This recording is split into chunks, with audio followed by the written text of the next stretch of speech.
The text came through while I was reviewing case files at my desk. Used your coin collection for down payment on the boat. Collector came by the house yesterday. $15,000 cash. You left them at Mom's years ago. Fair game. See you at Thanksgiving. Uncle Ray. Classic Ray. Always taking what wasn't his, always justifying it with creative logic. But those coins weren't just abandoned collectibles gathering dust. They were evidence. Specifically, 127 rare coins seized in a major counterfeiting and money-laundering investigation I'd been working on for 2 years as a Treasury Department forensic investigator. Every coin had been catalogued, authenticated, and frozen as protected federal assets pending prosecution. And Uncle Ray had just sold them for $15,000. Their actual evidentiary value? $900,000. How they got there? I should explain how nearly $1 million worth of evidence ended up at my late grandmother's house, where Uncle Ray apparently had access. 4 years ago, I graduated with a degree in economics and numismatics, the study of currency and coins. My family thought it was bizarre. You're going to work at a pawn shop? Dad had asked. Uncle Ray was worse, another useless liberal arts degree. Should have gone into real estate like me. What they didn't know was that I'd been recruited by the Treasury Department's Financial Crimes Enforcement Network. My thesis on detecting counterfeit rare coins through metallurgical analysis had caught the attention of federal law enforcement. After months of specialized training, I became a forensic investigator specializing in currency crimes, counterfeiting, numismatic fraud, and laundering through rare coin markets. The case that led to those 127 coins started 18 months ago. A prominent coin dealer in Philadelphia flagged a 1909 SVDB Lincoln cent, one of the most valuable pennies in existence, worth over $100,000 in pristine condition. It looked perfect. Too perfect. Testing revealed it was a counterfeit, but not an amateur one. It was made with historically accurate materials and techniques that could fool all but the most rigorous labs. Our investigation uncovered a network producing museum-quality counterfeits, double eagles, Morgan dollars, buffalo nickels, Indian head pennies. They weren't dumping cheap fakes on eBay. They were creating a handful of flawless replicas and selling them to wealthy collectors for huge sums. Over 3 years, they had sold an estimated $40 million in counterfeits. Even major auction houses had authenticated and sold their work. We spent 18 months on the case. Wiretaps, financial forensics, undercover buys. Finally, we executed raids and seized 847 counterfeit coins. The 127 master forgeries, templates used to authenticate and mold others, were the crown jewels.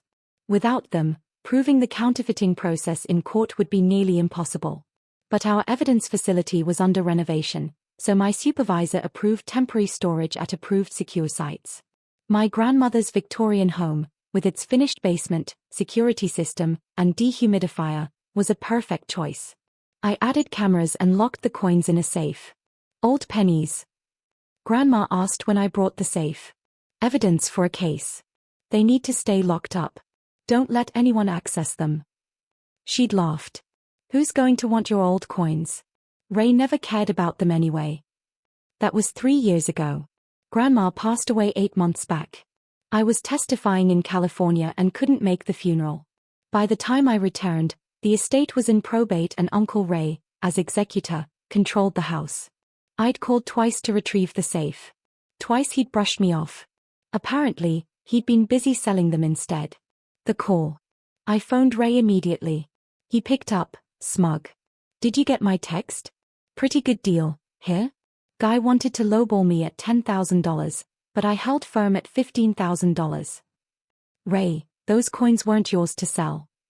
They were in Mom's house. I'm executor. Everything there is part of the estate. Except what doesn't belong to the estate. Those coins were federal evidence. I told you I needed to retrieve them. You said they were old coins you had stored there. You never said evidence. I told you they were work-related property. You blocked me from the house for months. I was busy settling the estate. You could have gotten them earlier. My jaw tightened. Who did you sell them to? Collector. Professional guy. Martin Hess. Has a shop in Cherry Hill. Paid cash. Took the safe. Clean transaction. I need his contact. Now. Why?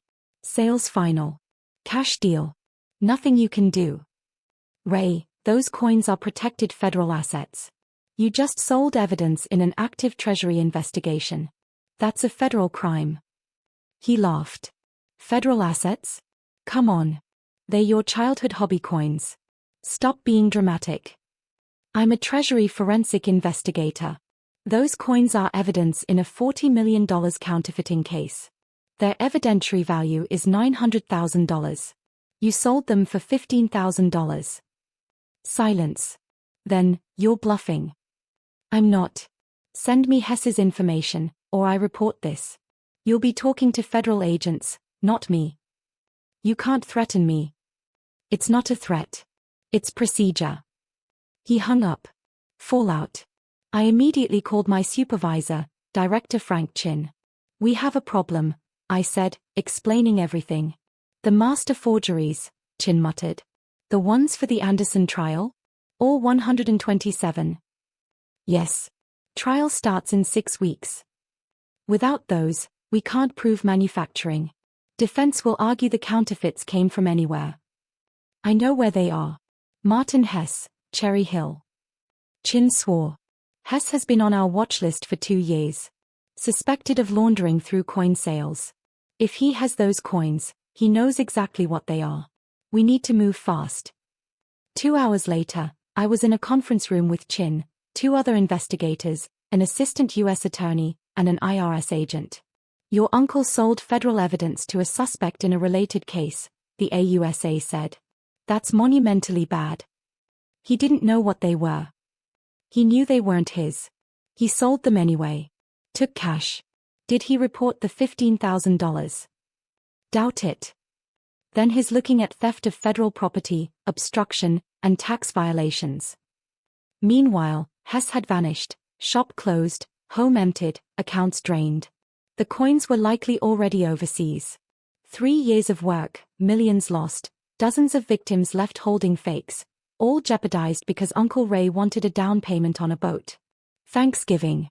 Dinner at my parents' was tense before I even arrived. Everyone was there: Mom, Dad, Uncle Ray, Aunt Linda, my cousins, my sister Jessica. Ray grinned when he saw me. There she is. Thanks for the coins. Boat's beautiful, 26-foot bayliner. You should see it. I set my bag down. Glad you're enjoying it. Collector gave me a fair price. 15 grand. Not bad for stuff sitting in a basement.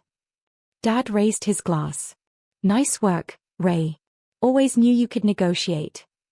The room quieted as I said, those coins weren't yours to sell. Ray's smile faltered.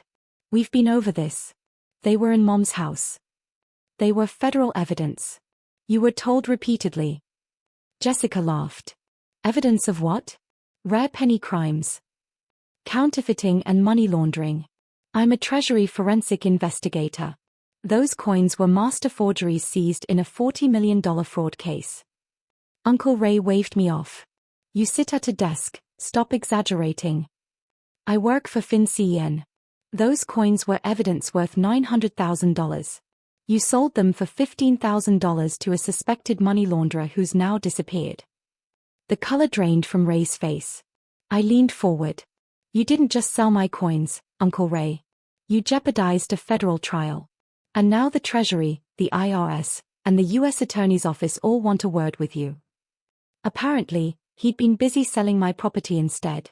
It was in Mom's house, oh, I said, his voice rising. Under estate law, everything in that house became part of her estate when she died. Except property that doesn't belong to the estate, I shot back. Property explicitly stored there temporarily for work purposes. Property I told you needed to be retrieved. You never said it was evidence. I couldn't disclose case details, I said evenly. But I told you it was work property that couldn't be sold or moved. You did it anyway. Mom touched Ray's arm. Did you really sell her coins without permission? They'd been there for 3 years, he muttered. She never came to get them. Because you wouldn't let me in the house, I snapped. You kept saying you were too busy. Aunt Linda looked worried. Oh, if she told you they were work property. She said she had some work stuff stored there. I thought she meant files or old paperwork, not evidence or whatever. I pulled out my phone and showed him our text exchange from 2 months ago. Here's where I asked to retrieve work-related items from Grandma's basement. You replied, not a good time. Estate is complicated. Maybe next month. That was the last time you responded before selling everything. Dad read the text slowly. I was busy. The estate had issues. I couldn't just let her come by whenever. So you sold my property instead. I didn't think it mattered. It matters to the Treasury Department, the U.S. Attorney's Office, and the IRS.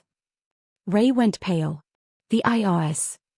You took $15,000 cash and didn't report it as income. That's tax evasion.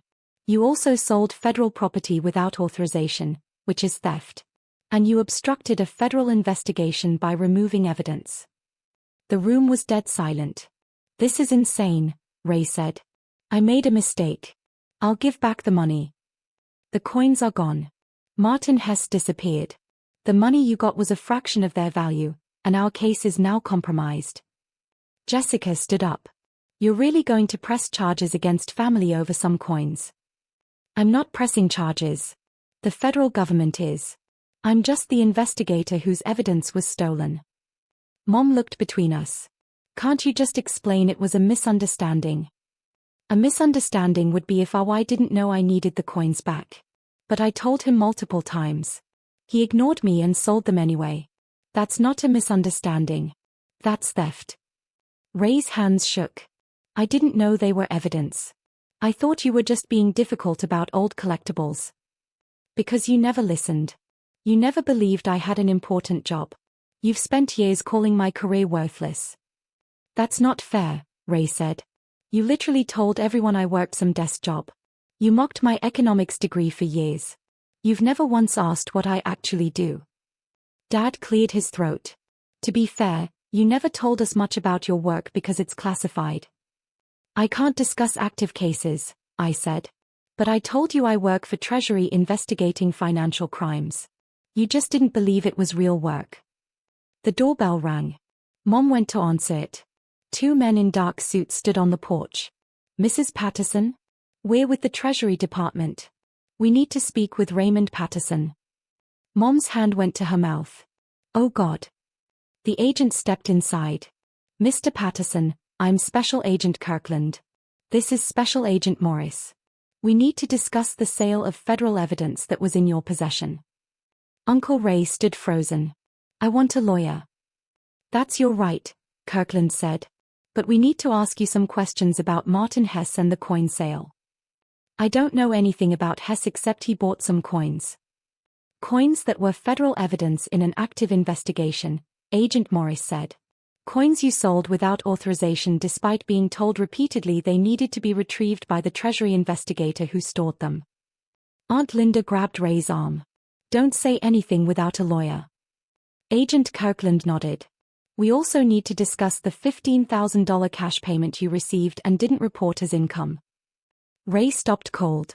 The IRS has been notified, Morris continued. They'll be contacting you about the unreported income and possible tax evasion charges. Ray sank into a chair.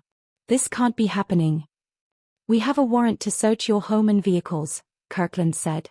We also have a court order freezing your bank accounts pending investigation into the source and disposition of the $15,000. You're freezing my accounts.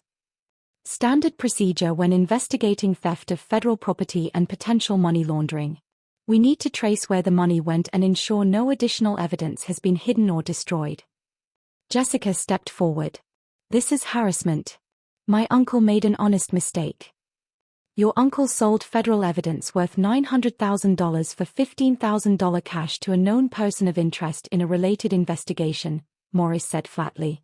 That's not an honest mistake. That's a crime. Agent Morris handed papers to RY. These are the search warrants and asset freeze orders. A team is already at your residence. You'll need to come with us to answer questions. Am I being arrested? Not at this time, Kirkland said. But you're a subject in a federal investigation. We strongly recommend you cooperate. RY looked at me, his face desperate. Can't you do something? Tell them I didn't know. You did know. I told you. You chose not to listen. Please. I'll pay back the money. I'll help find Hess. Just don't let them charge me. It's not up to me. You stole federal evidence. There are consequences. Agent Kirkland gestured to the door. Mr. Patterson, we need to go. Ray stood slowly. Aunt Linda started crying. Dad looked stunned. As they led Ray out, he turned back. The boat? I just wanted a boat. The door closed behind them. Aftermath. 3 weeks later, I sat in the U.S. Attorney's office as they laid out Ray's options. We've frozen his accounts, seized the boat, and recovered $8,000 of the original $15,000, Patricia Dorsey explained. The other $7,000 was spent on boat expenses and house repairs. What about the coins? I asked. Still missing. Hess is in the wind, but we tracked the sale to 3 overseas buyers through wire transfers. We're working with Interpol to recover them, but it's complicated. So the trial. We're proceeding with alternative evidence, photographs, authentication records, expert testimony. It's weaker than having the physical coins, but we have enough to prove the manufacturing process. The defense is already filing motions to suppress based on chain of custody issues. Because of our why. Because of our why. We might still win, but he's made it much harder. What happens to him? Dorsey slid papers across the desk. These are his options. Option 1. Plead guilty to theft of federal property and tax evasion. Sentence recommendation of 3 years in federal prison, $100,000 in fines, and full restitution for investigative costs, approximately $175,000. I winced. He doesn't have that kind of money. Then he sells assets. His house, vehicles, retirement accounts. The boat's already been seized and will be auctioned. Option 2. He cooperates fully, testifies against Hess if we find him, provides any information about the sale, pleads to reduce charges, mishandling federal property and failure to report income.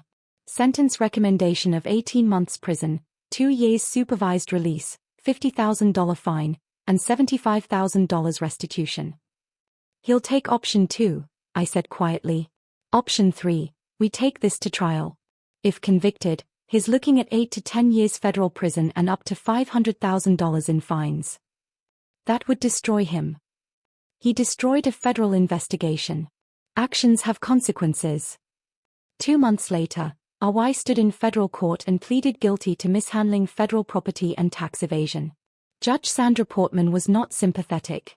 Mr. Patterson, you were explicitly told that items in your possession were federal property that needed to be returned. You ignored those requests and sold the property for personal gain.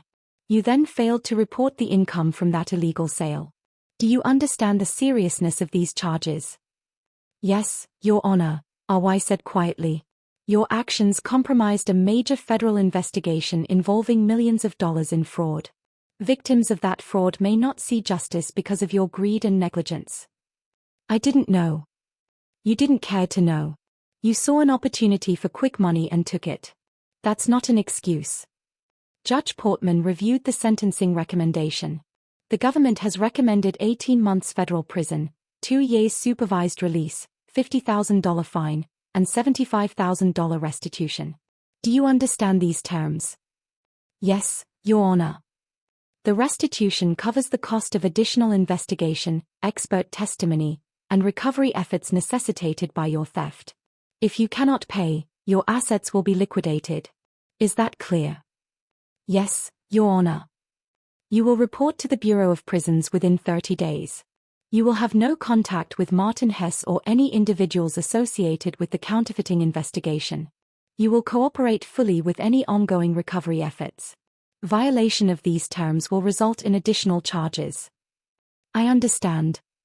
Then I accept your plea and impose the recommended sentence, 18 months federal prison, 2 years supervised release, $50,000 fine payable within 5 years, and $75,000 restitution payable within 3 years or through asset liquidation. The gavel came down. Ray turned to look at me, his eyes filled with regret and anger. I looked away. 6 months later, the Anderson counterfeiting trial concluded. Despite the missing coins, we secured convictions on all major charges. The network leaders received sentences ranging from 12 to 23 years. Total restitution, $41 million. Ray served 14 months at a federal prison camp in Pennsylvania. His house was sold to cover restitution. His retirement account was liquidated. Aunt Linda divorced him 3 months into his sentence. When he was released, he called me. "I'm out," he said. "Thought you should know." "How are you?" "Broke. Divorced.